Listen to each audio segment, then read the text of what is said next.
नमस्ते, जय हिंद दोस्तों। मित्र देश देख रहे हैं आप और मैं हूं ऋषिराज। मित्र देश के इस एपिसोड में हम बात करने जा रहे हैं भारत फ्रांस की दोस्ती के साथ मजबूत होती भारतीय नौसेना के उस ताकतवर हथियार के बारे में जिसको लेकर आज ही यानी कि 2 दिसंबर को एक बड़ी जानकारी देश को दी गई है।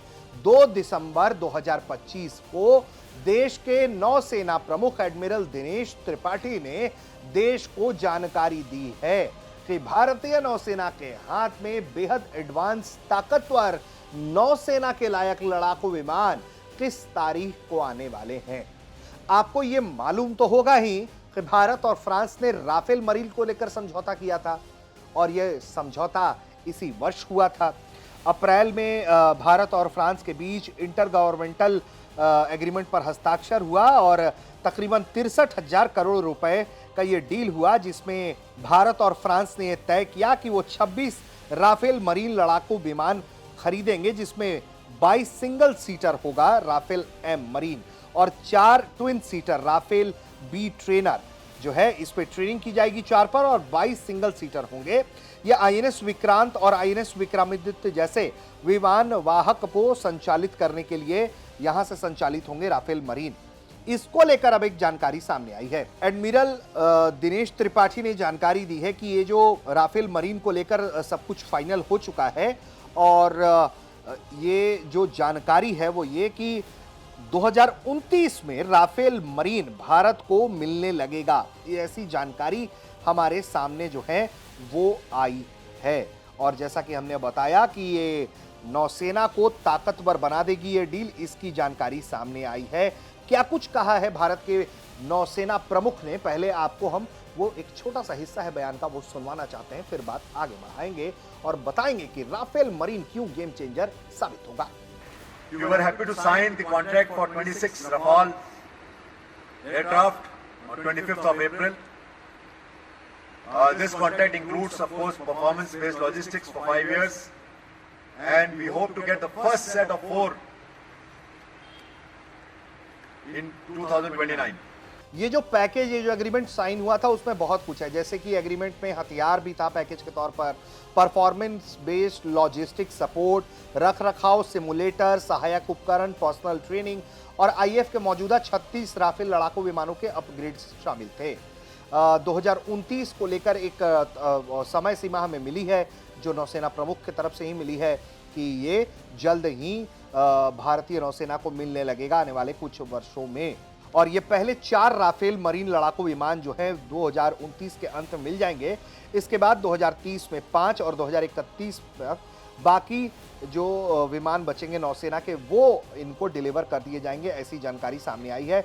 और हमने आपको बताया है कि ये जो डिलीवरी का स्केड्यूल है उसके साथ साथ कि वो जो 26 विमानों की डीलिंग है जिसमें 22 सिंगल सीटर है और 4 ट्विन सीटर है, जो ट्रेनिंग होगा, डिलीवरी का पूरा स्केड्यूल 2 साल के पैरामीटर में पूरा करने की कोशिश की जाएगी। और सबसे बड़ी बात यह है कि ये जो पायलटों की ट्रेनिंग है 2026 से फ्रेंच नौसेना यानी कि फ्रांस की नौसेना के साथ शुरू हो जाएगी ताकि विमान आए जब तो वो रेडी टू यूज हालत में हो।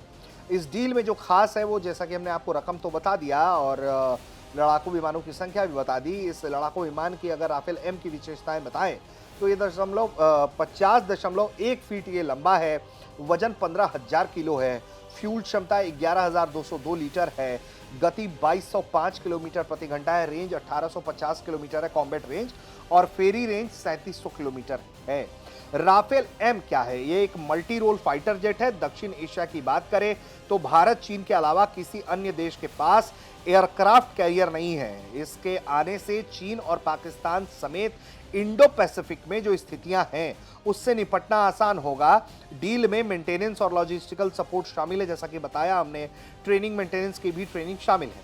राफेल एम में 30 mm की ऑटो कैनन गन लगी है। इसके अलावा 14 हार्ड पॉइंट्स हैं। इसमें 3 तरह के एयर टू एयर मिसाइलें लगती हैं। इसके अलावा एयर टू ग्राउंड पर भी मार करने वाली 7 तरह की मिसाइलें लगती हैं। एक परमाणु मिसाइल या फिर इसका मिश्रण हम लगा सकते हैं, ऐसी जो जानकारी हमारे सामने आई है। इसके अलावा अगर हम और जानकारी दें तो इसमें AESA radar target detection tracking के लिए बेहतरीन होता है, ये वो लगा हुआ है। इसमें स्पेक्ट्रा इलेक्ट्रॉनिक वॉरफेयर सिस्टम है जो इसे स्टेल्थ बना देता है। इसने बीच में हवा में ही रिफ्यूलिंग की जा सकती है, इसकी रेंज बढ़ जाती है। राफेल एम फाइटर आने से भारतीय समुद्र में क्षेत्र में निगरानी, जासूसी, अटैक करना जैसे ये जो बड़े मिशंस हैं वो आसान हो जाएंगे। ये जो फाइटर जेट है नौसेना के लिए, राफेल मरीन नाम है इसका, ध्यान रखिएगा। ये दूसरा राफेल नहीं, वो वायुसेना को मिलने वाला राफेल की अलग कैटेगरी है, राफेल मरीन की अलग कैटेगरी है। और ये जो फाइटर जेट है वो एंटी शिप वॉरफेयर के लिए बेस्ट है। इसे प्रेसिशन गाइडेड बम मिसाइलें जो हैं वो लगा सकते हैं, जैसे मेट्योर, स्कैल्प, एक्सोटेस सेट जो है वो लगा सकते हैं। इसके अलावा इस फाइटर जेट में के आने से हवा, पानी और जमीन तीनों जगह जो है वो सुरक्षा मिलती है। नौसेना एक देश के चारों तरफ अदृश्य एक तरीके से कवच बना सकती है। और जैसा कि आपको मालूम है कि पाकिस्तान और चाइना का कोलैबोरेशन है भारतीय महासागर में, भारत के सामने ये एक बड़ी चुनौती है। चीन ने अपने J-15B और J-15D कैरियर बेस्ड विमान तैनात किए हुए हैं। ये भारत के लिए चिंता का विषय है और ऐसे में इसको काउंटर करने वाला लगातार भारत कोई ना कोई तकनीक जो है वो इजाद कर रहा है। पाकिस्तान को चीन की मदद से जो है वो सबमरीन्स मिल रहे हैं, उसकी नौसेना को जहाज मिल रहे हैं। तो ऐसे में भारत की भी तैयारी है और कई क्षेत्रों में भारत काम कर रहा है। लेकिन राफेल मरीन को लेकर एक बड़ा अपडेट सामने आया जिसमें चाइना, पाकिस्तान पर भारत नज़र रख रहा है और उसको काउंटर करने के लिए जो भी जरूरी कदम है वो भारत की तरफ से उठाया जा रहा है। और यही वजह है कि राफेल मरीन का एक जो है वो डेडलाइन सामने आ गया है, जिसमें नौसेना प्रमुख ने खुद अपने नेवी डे से पहले के सालाना प्रेस कॉन्फ्रेंस के मौके पर यह जानकारी दी है कि 2029 में हमें राफेल मरीन मिलना शुरू हो जाएगा। पहले सेट में 4 राफेल मरीन आएंगे।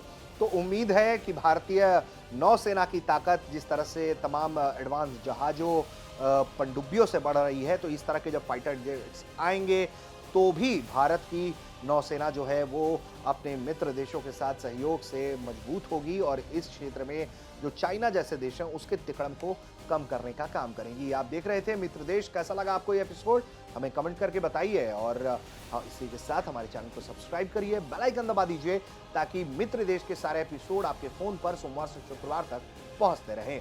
आप देख रहे थे भारत तक।